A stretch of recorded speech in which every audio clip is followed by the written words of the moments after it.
29 forecast. Gorgeous sunrise sky this morning, assortment of clouds. We've got some stratocumulus, some cirrus there, but beautiful color. Look at all that lavender and purple and orange and red. And yeah, it was gorgeous. Janet Braithwaite captured that shot from Mount Sidney in Augusta County. Here's another beautiful shot.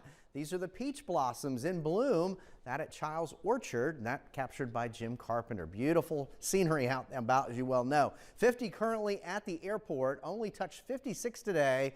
That's a few degrees below average here, and we've got overall a much cooler week. Northwesterly winds have been busy throughout the day. We've had gusts over 20, 30 miles an hour, and again, the air mass very dry. We have dew points down in the teens. So this time of year, when you get temperatures and low humidity and gusty winds, it can contribute to high fire danger. 40 is the current number at Valley Airport in Weir's Cave, a mix of clouds and sunshine, touching 50 for the high today. 47 in Madison, 50 there in Palmyra. We've got 46 in Livingston, 40 currently in Waynesboro. You can see we've had some spillover clouds, and that'll continue at least partly cloudy here tonight. Out to the west, a different story. That is snow, and that source of moisture is coming off the Great Lakes, and not too far away. You can see some of the snow coming down, not only man-made snow, but also natural snow. That at Snowshoe at the Cheat Mountain area. Here we go with temperatures tonight. We're in the low 30s across central Virginia, upper 20s north and west.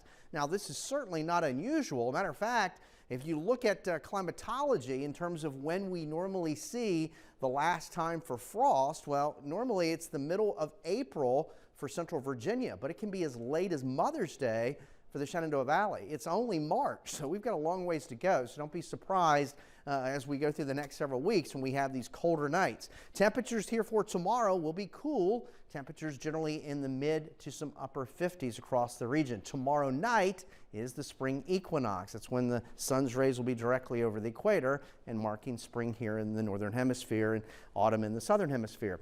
On Wednesday, we get a bump up in the numbers, but it will be windy. As a matter of fact, we've got a high fire danger on Wednesday, and then we cool right back down on Thursday. Some of those gusts on Wednesday could be stronger or similar to today. Gust over 25, 35 miles an hour. And with that, we do have a fire watch that's in effect for Wednesday. This may be upgraded to a red flag warning for high fire danger. There's some of the snow coming downwind of the lakes with the pattern that's at play here. And basically have a trough or dip in the jet stream, and that's allowed the cooler air to work in. And you can see some of those cooler numbers back to the Ohio Valley with temperatures right now in the 30s. So we'll average partly cloudy skies here tonight. We'll start in the 20s and 30s tomorrow morning. Your Tuesday will feature more sunshine. We're in the 50s for daytime highs. As we go into Wednesday now, that wind kicks up with the dry front that comes through. Again, those gusts will be 20 plus miles an hour. Temperatures here on Wednesday in the 60s. And then our next chance of any rain looks to arrive later Friday into early on Saturday. We'll continue to monitor that, and that'll be our next chance as we head through that time period. And those are some lovely daffodils. I'm not sure where my 7th day disappeared to, but we will get back to you on that. In the meantime, temperatures will fluctuate this week, and overall we'll have some colder nights not only tonight, but again as we get into the middle week as well. Are the daffodils? Yeah, they're definitely pretty. Love it. In the meantime, we'll let you know that, remember,